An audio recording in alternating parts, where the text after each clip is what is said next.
Hey there, Wargamers, Justin Airpaint here, and today we're going to talk about Kurita.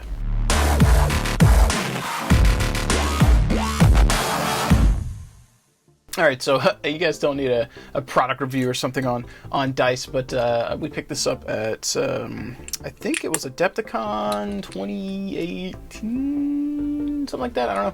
We picked up pucks. I got that one, I got Clan Wolf, and then a guy from the Facebook group traded me Wolf's Dragoons. So, but today I digress. We're going to be talking about Kurita, specifically Dragon's Fury, Dark Age Kurita, sort of. It's the first faction that I got into when I got into Battletech. I played some of the games and stuff in the late 90s, early 2000s, stuff like that, like everyone did. But my first major tabletop game was MechWarrior Dark Age, Clicky Tech. Now, I don't want to get too deep into that story. That's a story for another video, I suppose. But suffice to say, that was my first serious entry into tabletop wargaming. And my first faction, outside like buying the starter box with the little, not Phoenix Hawkeye, but the Mangonel and the other guy, I forget what he's called, little wing, look like a Shrike kind of thing, something Jade Falcon is what it looked like, but not painted as Jade Falcon, not a green turkey.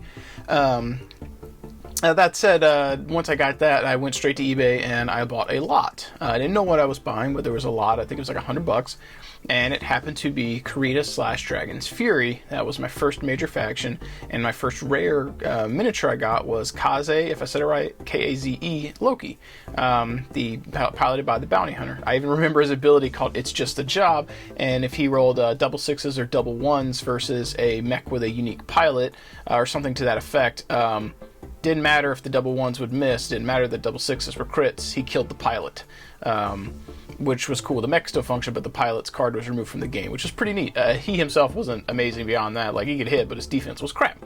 That said, that got me into one of the factions I decided to paint for Alpha Strike. Now I'll be using them as Kurita because in my play group we typically play Succession Wars, 3052, Clan Invasion era, and probably some Civil War. Then not a lot of the guys are doing Dark Age stuff yet, but I painted these as Dark Age, and you'll notice from the mechs as I pull them out here are going to be mechs that are more in that Succession War to Civil War era. So with that being said, I'm going to grab some minis here and show you guys what I've painted up and kind of explain why, and sort of showcase what I've got here. Now you have to bear with me, I may get some of these mechs wrong. In particular, the light mechs. So let's start with the less cool ones. I think this is a Wasp. I think let's get a little zoom in here. All right, so I think this is the Wasp. If this isn't the Wasp, it's the Stinger, but it's one of the two.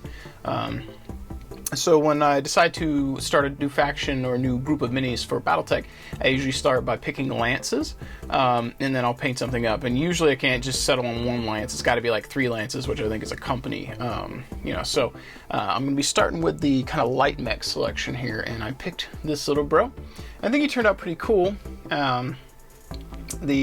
Similar to, and I wasn't exactly sure how the Dragon's Fury paint scheme should be, so I kind of went based off some pictures from Google, reading a little bit, and went with this. Camo Specs I don't think they've got a photo yet, so this may not be 100% to where the canon normally quotes would be, but I don't know what the canon officially is for Dragon's Fury because it's kind of new. It's not new if you're in Clicky Tech, but Dark Age hasn't got the love that the other eras have, so I kind of winged it a little bit, and I think it turned out pretty cool. So here's I think this is the Wasp. So that's my first light. I'll zoom out in a moment, and we'll, as we go, and kind of show you guys where we're at. And actually, it looks like I've got. Ooh, I might have actually done 4 lances for Kurita. Whoops, or Dragon's Fury. I think this is the Stinger. If this isn't the Stinger, then this is the Stinger and this is the Wasp. But I think this is the Wasp and this is the Stinger. So I needed some light mechs that were low point totals that could get in your face, have some maneuverability, a decent TMM, and something that could get around the table here and be annoying. They're not going to do a lot of damage, but you can't ignore them either.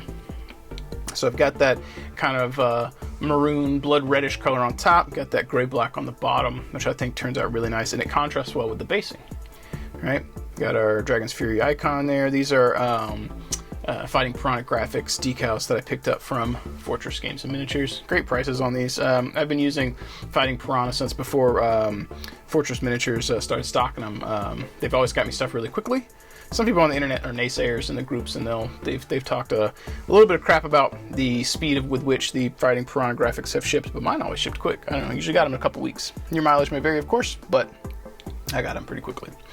So for my third light mech here, I got a Locust. Now this is the Iron Wind Metals white metal version here, and it's got all the bits to make it like the plastic one. I don't have the plastic one next to me right now to be able to show you. I went with alternate weapons here because you get the standard weapons that come with the plastic one and an extra set. You also get a little sensor thing you can put here if you don't want that. So this isn't probably based on an actual stock variant. I might have put the wrong configuration on, but one of the beauties of Battletech is WYSIWYG is not as big of a deal. So people kind of go with what's cool, and you know, like if you got a catapult that's running the PPCs instead of LRMs, no one's going to be mad at you if you've got the LRM variant on the table, because there's not a lot of options, and it's more about the stat card or your little bubble sheet thing. What is it? Your record sheet. It's more about those than it is the model. And now, if you have the variants, that's really cool and immersive, but Battletech is not quite as stringent as 40K is, and I appreciate that, because then I can model something that I think looks really cool and play with it. And honestly, if I got to paint this model, I damn sure should want to paint it because I like how it looks. If I don't like how it looks and I'm not allowed to configure it the way I want, then I'm less incentivized to paint it. You know what I mean? So, but anyways, I picked up a Locust here. It's hard to see. We've got our decal right here on his cockpit or his upper torso, and we've got a little number on the side here. And yeah, so there is our third light, and here is our fourth one. And Anthony Scroggins commented on this one on Facebook. This was the Raven. I've always liked this model, or this mech. One of my first Mech Warrior games I played was Mech Commander Gold, and I remember the little intro video for this with the Hunchback and the Raven. And I think there's a Centurion in there maybe, and obviously the Mad Cat that they're fighting. And I've always thought this looked really cool. So this is also one of the variants from the three here. Like these two, you can't see it very well for the jeweling. His is a little bit, but it's a small cockpit area. And then you've got a little bit of jeweling on the Locust here. But on the Raven in particular, you can really see where that the cockpit jeweling takes effect. And there was no real good place, and this is the thing, I try and be consistent with decals as best I can. But there's not really a good place to put that on the sides or the legs because they're so small and nowhere on the sides. So like, it's either going to be really tiny here and not visible, and I thought that was dumb, or I just put it front and center on the top. And then because he had kind of a shoulder here, I was able to put like a unit marker or something on there. Whereas on this side there really wasn't any room, but I really like that particular model here. Now this is the first 4 mechs we're going over here, and this is my light mechs. So in the comments below, let me know if I got some things wrong, but I believe this is the Wasp, Stinger, Locust, and Raven. I 100% know what those are. So the reason I picked these is when I start building lances for any faction I'm going to be doing, I always try and pick a variety of mech classes. Now, that may not fit in with the fluff, but it's what I like to do as a baseline. So I'll usually try and get 1 light, 1 medium, 1 heavy, 1 assault. And then if I decide not to run the assault, then I'll bump up the medium to a heavy maybe, or I'll run a couple mediums and a heavy, or something like that. But I try and stick with that as my core, because then if I want to break up my lances and rebuild them, I could run this as a light, scout lance or something, recon lance, something like that, and then mix and match my mediums, heavies, and assaults together. But because especially if I've done 4 lances, then I can break off and have 4 lights, 4 mediums, 4 heavies, 4 assaults, and I can kind of get more configuration there. If I hadn't done that, then I wouldn't have the variety of minis. I'd be overloaded on one type, which, if I'm honest, I tend to skew towards heavy mechs. I like them, so I've got quite a few of those.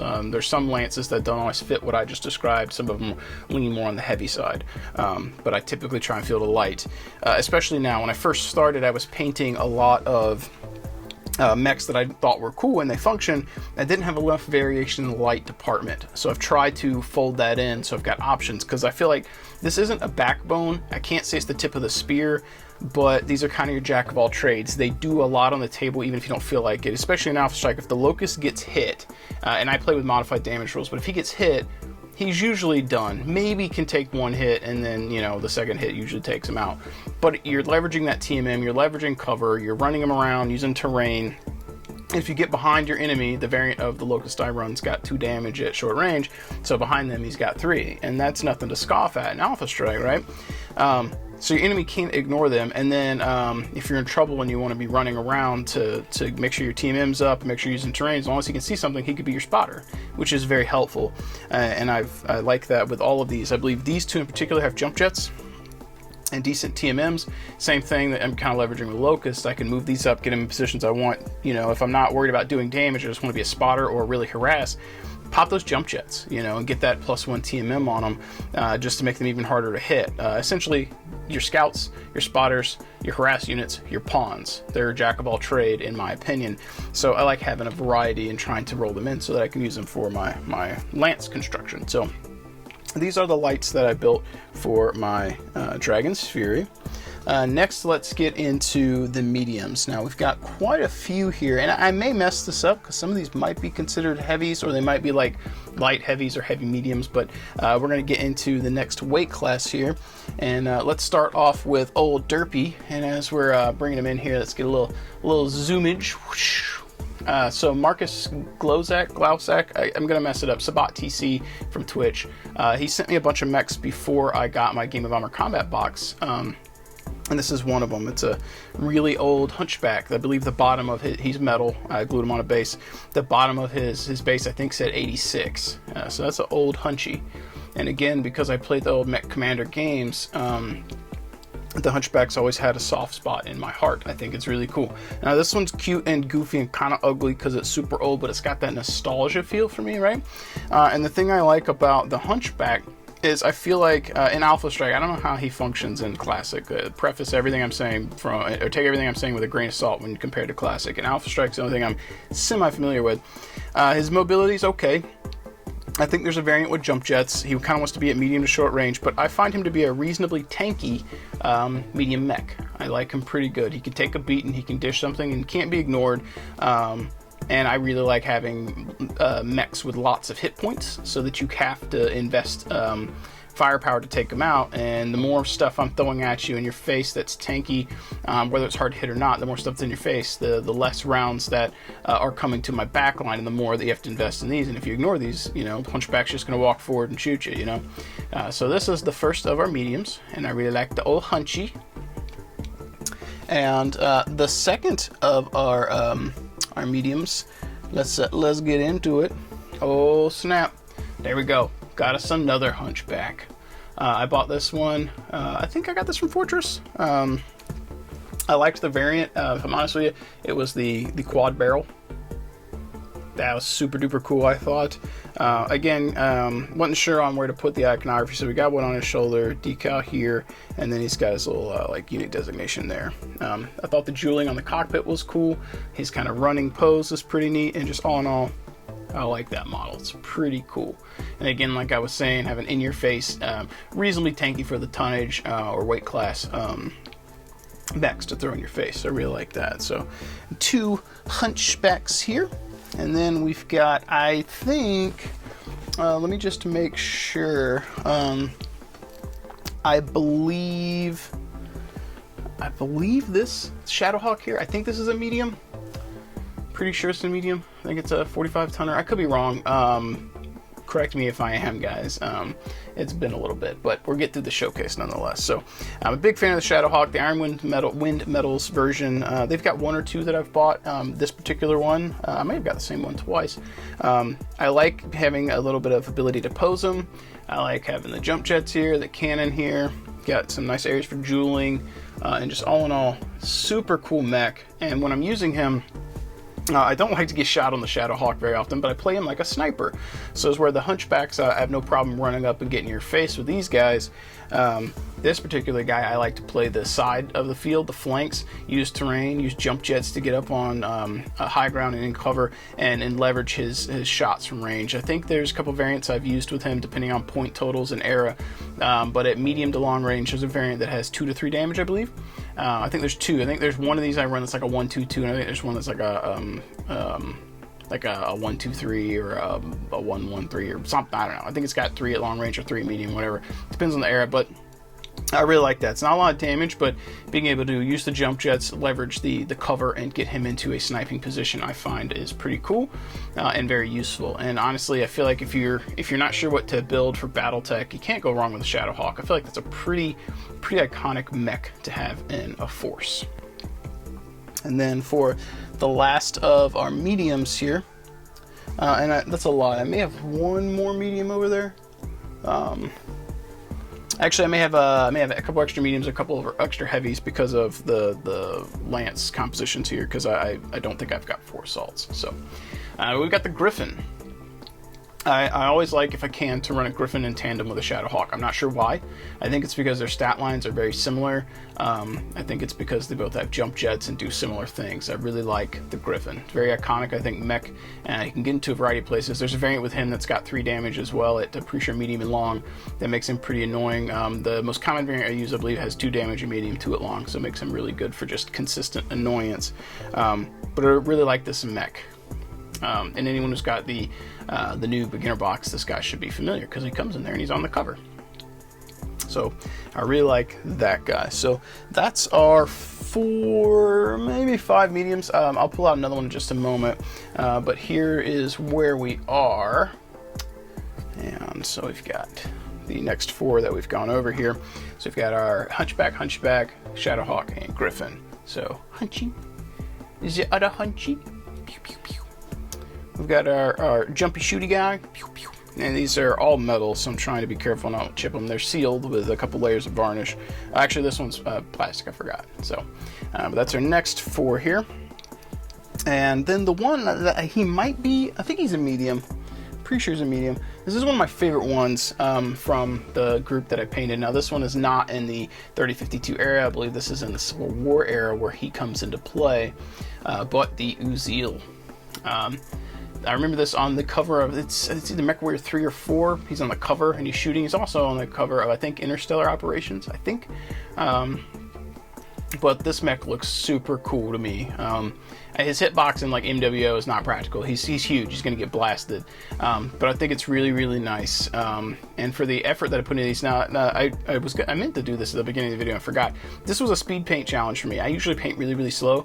I painted this whole force in around 5 or 6 days, investing between 3 and 5 hours a day. Not a lot of time. Some of that time was at work as well, as I work for Death for Design, so I get to do some painting on the clock if the machines are running and I have nothing else to do. So I do a lot of my airbrushing there now, so it's not at the house, but I really like this model. Pretty dynamic posing ability here. You really get to see the separation of the colors with the red and the gray black. And the light silvers and metallics. And again, I tried to minimize edge highlighting, so this is mostly airbrush work, washes, dry brush, and any of the stuff, the scratch marks were all hand done. But I did not want to edge highlight every panel. I was trying to go for speed, and I'm really happy with this, especially like if you're looking at this as I rotate him. Note the really dark red at the bottom under his torso here, and as you rotate, you get to that kind of light red, almost pink.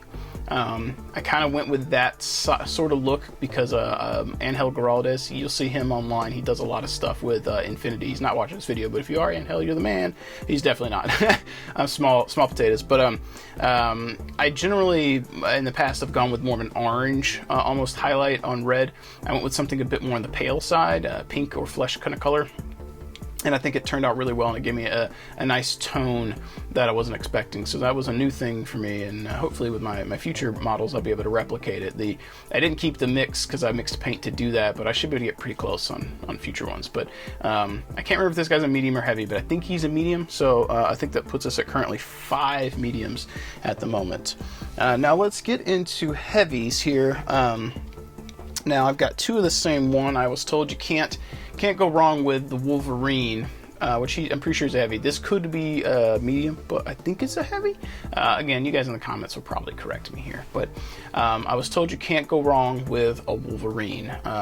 So I got two because I figured this is pretty Kurita or Dragon's Fury, which, you know, Dark Age kind of Kurita stuff. It's hard to see his little Dragon's Fury icons on the shoulders here, right there. But yeah, this is my least favorite mech from the group here, and not because it's not good, I just don't like the sculpt that much. Now, I don't think there's anything wrong with the plastic, and the sculpt innately is fine.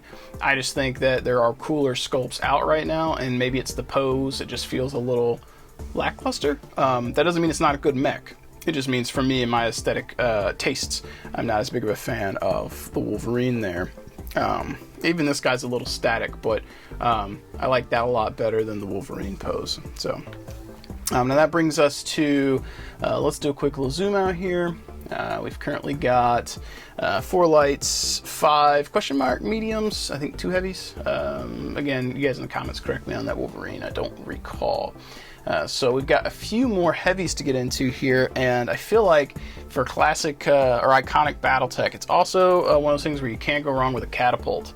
Like, this guy is really neat, and one of my favorites from the grouping of models here I painted as well.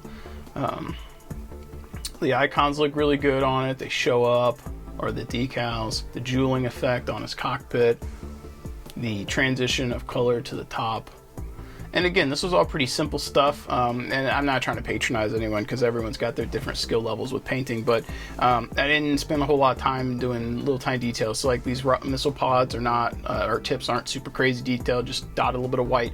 I like the idea of yellow missile tips too, but I went with white because I thought the yellow might look weird, almost Ronald McDonald-y with the red next to the yellow, so I went with white because I figured white missiles is fine too. But I'm a big fan of the catapult. Brings a lot of DACA to the table, and then probably I can't pick a top number of favorites right now. But one of my favorite mechs of all time is the Thunderbolt. Like, I don't know if Kurita, Dragon's Fury, whoever fields a bunch of Thunderbolts, but I sure as hell will. Outside of my clans, I've got Thunderbolt for my Mercs. I've got a Thunderbolt for my Kurita. I got a Thunderbolt for my Davian, and I think I might have like 3 Thunderbolts for my Mercs, and I don't remember if I set one aside for my Wolves Dragoons, but my custom Merc unit definitely has 3 or 4 Thunderbolts. It's one of those mechs that's like, it's just a good all-rounder. Get up in their face, it's tanky, it can take a beating, and it can dish out some damage. I like the Thunderbolt.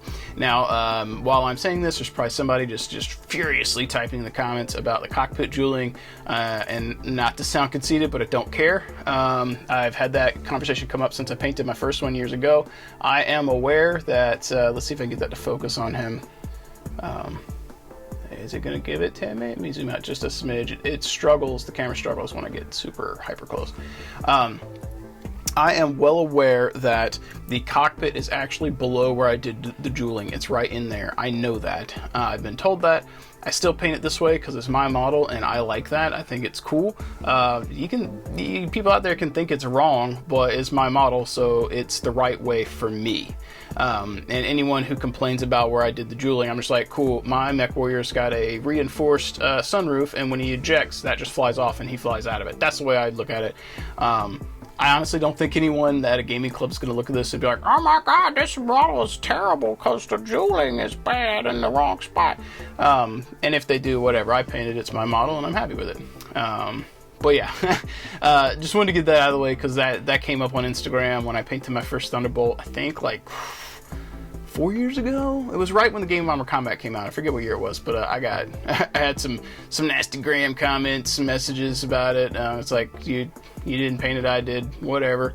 It is what it is, you know. So, but anyway, I digress. I really like the T-Bolt.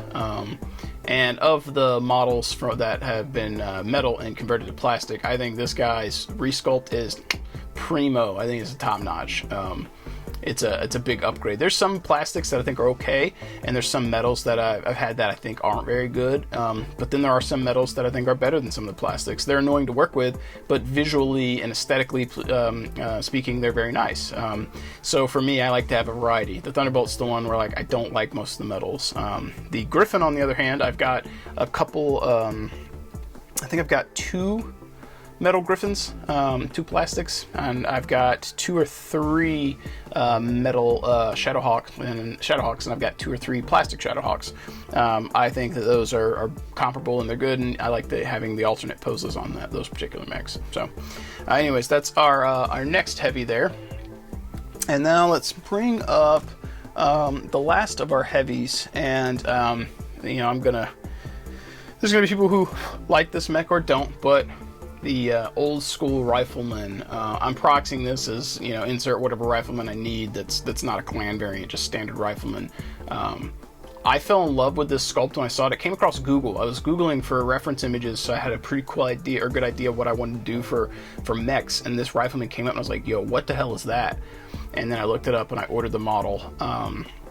I really like this one for a variety of reasons, but you can really see that gradient transition on here really, really well, and I like that. The jeweling turned out pretty well. The guns are cool. Pose is pretty cool. The thing I like the most about this rifleman is he's chunky. The regular rifleman's really skinny, and I get it. It's fine. I've got plenty of riflemen. I like the model. But this one really called to me because he looks tanky and beefy, and like he can take some damage, which generally riflemen are pretty, they're good at shooting, not good at getting shot at. Which this one stat-wise is going to be the same for me anyway. It's just visually speaking, he looks like he could take some punishment, and I like that. I like that chunky beefy mech. I mean, sitting him next to the T-Bolt, they look like they can go toe-to-toe. Like, they're pretty beefy. You put the new plastic rifleman next to that T-Bolt, and he's really scrawny, which, again, is fine. That's classic. This is a pretty niche thing and more of an aesthetic choice, but I really like that variant. And now that brings us to our assault mechs. Now, I did say at the beginning, I always try to have one assault, one heavy, one medium, one light in all my lances. And I said sometimes I do deviate. So in this case, of all the things I've currently painted, I only have 2 assault mechs, which means I've overloaded with an extra medium and an extra heavy. So some of my lances will be slightly different, a little bit more mobile, a little bit slower, a little tanky or something like that, because I offset by not having that assault in there. But, oh, this one's broken. Oh, we're going to have to put a little dab of glue on him real quick. Do a little field repair here. We're gonna grab some glue and then we'll be right back. Good as new. Now that is one downside of the pewter. I didn't pin everything. I only do that if I'm super duper worried about it. His arms probably should have been pinned, but I have a really nice foam case to put him in, and I guess he just got rattled around. I didn't even notice it fell off until I sat him down. So, but for my first assault, I've got the Battlemaster. Now, this is one of those cases where I've got multiples of the new plastic Battlemaster, and there's a variety of metal variants out there. I really like this one because it's got that nice, iconic, old-school, retro nostalgia vibe. So I went with this one as well. Now, again, I've got multiple plastic Battlemasters. They're chunky, they're cool, I dig them too, but I had to have this model when I saw it. I bought it. I didn't even know I was going to be painting it as Karita. I just bought it, put it in my bag, and it was like, I'll build this and paint it when I have the Muse. And I had the Muse, and I was like, yo, this guy's going to be a Dragon's Fury / Karita mech, and he's going to shoot PPCs and lasers and punch mechs and pick up limbs and smash them into mechs, and that's what he's going to do. And I really like him. The jeweling's also pretty cool on him too. If you guys can see that, it is glossed, varnished, so it's a little harder to see sometimes with the shine, but I think that's coming through pretty well. I really like that. So that's one of the 2 assaults I've got. Got the Battlemaster, and then we got an Atlas, and this guy's derpy as hell and funny. I love him. It's so funny. The new plastic one, which I've got unboxing reviews with him in it. If you're interested, check those out on my channel here. Oh, got a little chip. It's not the end of the world. Got a little chip right there. You can see a little shiny. It happens with the metal. This guy's been varnished like 3 times, and it still happens. If you guys are interested in how to seal your metal models, gloss coat and then a coat or two of matte on top. The gloss is shiny, but it's really hard, and then the matte takes the sheen away, and then you do your metallics on top to make them shiny. If you want to know how to protect them, that's one way to do it. So anyway, got the Atlas. Again, no crazy amount of detail put into them. Probably spent more time goofing around on the face and playing with them, but this is one of those iconic mechs. It's kind of derpy looking, but I love it. I love the old school metal Atlases. I've got two Sabat TC / Marcus Sabat, or Marcus Glauzak. I'm sorry, Marcus, if you're watching this. He sent me one. I painted him up. We'll show him sometime. But I absolutely love this guy. I use him, and as Fritz would say, it's an Atlas. You point him in a direction towards an enemy, and you march down the field and you shoot stuff. That's what you do. He takes a beating and he dishes it out, and I love him. This is iconic. This is one of those mechs where, like, if a building collapses and the dust settles and he's standing there, it's an oh shit moment. You know what I mean? So I love him. It's a really cool mech. And for Inner Sphere, I think he's like 50 points or something. Has a lot of life. He dishes out some good damage. And he can take a beating. Didn't have the mobility or the TMM of some of the other stuff out there, like Clanner stuff, but I really like the Atlas. So in terms of what I've got for Dragon's Fury, what we've got laid out here, we've got our 2 assaults. So we've got our Battlemaster, and it looks like my camera may have also. There we go. Sorry about that, guys. We've got our 2 assaults. So I would split those. Those would be kind of lance leaders. This is kind of my faction leader right now. And then I generally split or pick some lights to go wherever they want to be. So they would be like, something like. I probably put these 2 in the lances I'm not as excited about. So probably do like the Locust here and the Raven there or something when I'm building a lance. And then if I've got something that's going to be kind of more standoffish, I might pair the Rifleman in that. I generally put my tanky stuff kind of together. So like my Atlas group here is probably going to have the T-bolt in it, and then probably a Hunchback. So that's got Atlas, T-bolt, Hunchback, Locust, and that's pretty tanky with the Locust being able to get up there and be annoying. We got some tankiness going on here, and then I've got my kind of recon scouting Raven here. Probably throw the Catapult in there with them, and then probably run the Rifleman with them as well. It's probably something like what I would do. And again, I could be getting this, there could be a better, more optimized thing. I just kind of feel stuff in play, but just, theorizing what I might do. Having him as kind of a spotter, or these other lights helping spot. And then we've got Rifleman that's going to just post up and shoot. He's going to post up and shoot, probably in direct fire, and the Battlemaster is going to walk down the field and shoot stuff, just like the Atlas does. So these 2 are taking a lot of damage and a lot of focus. He's taking focus. Hunchback's going to try and get up there, get cover in the midfield, and shoot stuff. So this is kind of more standoffish lance. These guys are more in your face. And then the Stinger and the Wasp, they've got more mobility. So I might do something like, I like to put the Shadowhawk and the Griffin in the same lance, and then probably put a Wolverine with them. I feel like the Wolverine's got jump jets and good mobility. So these are good like flankers or midfielders, get around, shoot stuff, jump around, do what you need to do. And then the Uziel's just kind of here hanging out with the remnants. We got the Hunchback and the Wolverine. So we've got 4 lances with some semblance of some ideas of what I want them to do, like with the different weight classes and tonnages and so forth. And if there's some other configuration that you guys think is better in the comments below, let me know. Like I play where we just build lances and play. We haven't done any of these special building stuff yet, where like if you look at the units roles and get special rules, we haven't used that yet. So that may change some of the configurations. Like maybe the Locust being over here is better because I got the LRMs, and the Locust can call in or spot a little bit easier. If we're playing in different eras though, like if we're playing pre-Civil War or early Clan Invasion, I lose the Raven, I lose the Uziel. So I've got some ability to fill in, and usually I'm only filling like 3 lances. I don't fill it all 4, but because I wanted to paint the Uziel in particular, which is post Clan Invasion, I didn't want to just have a straggler. So when I paint a new model for a faction, I usually paint 4 models, not just 1, usually. Now, in the comments below, if you guys have recommendations on things that or different configurations for setups here, let me know what you think. If I got this guy wrong, if he's actually a medium, let me know. But I feel like the Wolverine was a heavy. Unless the Griffin and the Shadowhawk were also heavies, and then I'm an idiot and I've just been doing it wrong, which is possible. I don't know what I don't know. Also, some of the scaling on the mechs doesn't make it particularly easy to discern what is what. Now, so that's what I've got for my Company of Dragon's Fury so far. I'm not going to be painting any vehicles specifically for them because I've got mercs, and my mercs have a lot of vehicles and tanks and things of that nature.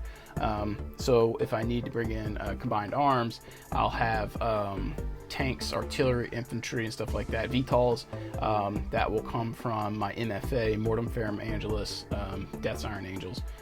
That's my Merc unit, which is led by my canon character, Justin Cloud Hall, Ghost Knight from the Republic era, or Dark Age era. So, but I do want to talk about some expansions that I have for these that are lined up, and then we'll wrap up today's video. I've rambled a bit. Some of you guys are still here because you enjoy it. Some of you are already gone and you don't hear me saying this now. But I've picked up some other models. So we got some metal models here. We've got this guy here. I think this is the Hatamoto Chi. I feel like that's pretty iconic. Kurita Dragon's Fury. So I picked that up. He's been Zenithal, or prepped with Zenithal highlights, so he's ready for some paint time. We've got the Roko Ryubi or something like that, if I said it right. Dark Age era. A lot of these that are coming up are Dark Age era, and which will be perfect for when the Ill Clan stuff, if we start playing into that locally. But again, kind of samurai vibe, classic Kurita look. We got this dude whose name I can't remember. I think he's really cool. I really like the asymmetry with the cannon on that side. I think that's pretty neat. And we have got another, I think it's Hatamoto Chi, like Kuma or something like that. I forget the name, but this guy was just beefy and badass, and Robert from Fortress had it, so I had to get it. That's chunky. He's really cool. We got those nice flags on the back, so got him. And then I've got this dude. He's listed on Master Unit List as being a Kurita model. I forget what his name is as well, but he's huge and awesome, and I like big stompy robots, so I picked that guy up to go with my Dragon's Fury stuff. And let's zoom out a little bit because we're getting a little crowded here. And then I've got the last of the metal models here. Whoops. I made a little foam tray for him at work. We've got a Shiro. Now, Iron Winds stiffed me on the flag. I only got one flag, so we made one at work for it. I could have filed a customer service thing and got the replacement. I didn't care that much, so, you know, that's not slinging shade at him, just saying he didn't come in there, and I was too lazy to do it, you know, to wait on one in the mail. I wanted to get him built, I want to get him primed, and then start getting him ready for paint. But Dark Age era, this was one of the models that I had collected a lot of these that were made, particularly the Rika Ruby and the Shiro, maybe even that, if they had it in the Dark Age. I had a lot of Dragon's Fury stuff, but can't go wrong with the Shiro, and I thought that was pretty neat. A little fragile, but neat. Now, I've got some other stuff in here, too. I had read that can't go wrong with a Marauder for most Inner Sphere factions, so I've got a Marauder prepped here for my Dragon's Fury. I've got the Dragon. I believe that's the Dragon. I've read that is also if you're playing Dragon's Fury or Kurita, you gotta have a Dragon, so I've been told. So I got a Dragon. He's prepped. He's ready for some paint. And then I also read that the Thug. I feel like the Thug was one that was a Dragon's Fury or a Kurita mech that is used. So got a Thug in there. And then I'm not sure what TRO or reference thing came out, but listed on Master Unit List, there's a named Kurita in 3052 era pilot who's piloting a dire wolf. I think it's the only clan mech they have access to on recommended access to on Master Unit List, which is what I follow. I try and be fluffy when I can. They don't have 2Cs listed in that era. In the Civil War, I'm pretty sure they've got clan tech 2Cs, but in that era on Master Unit List, when you click it, this is, I think, the only one. I may be wrong, but I thought it was cool. I had an extra direwolf, and I thought painting this up in the same kind of red scheme as these fellas here was going to be pretty cool.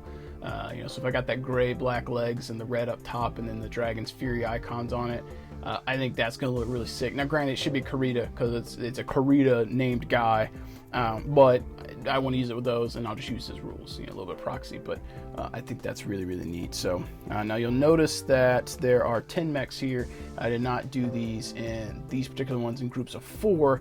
I didn't do that because some of them are Dark Age and some of them aren't. So like Dark Age, Dark Age, Dark Age. These 4 are Dark Age, right?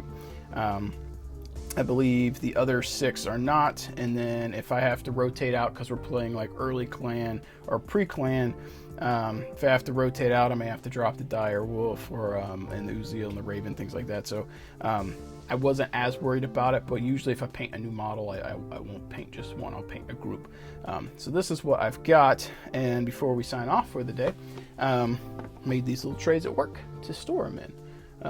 For painting purposes. So I got these little handles and so forth, so I can transport them back and forth so that they don't get damaged. And then my other case that I'm using is to transport those, and that's my nicer one. So with that being said, guys, that is what I've got for my Karita / Dragon's Fury forces thus far. Pretty sizable, I feel like, in Battletech terms collection here.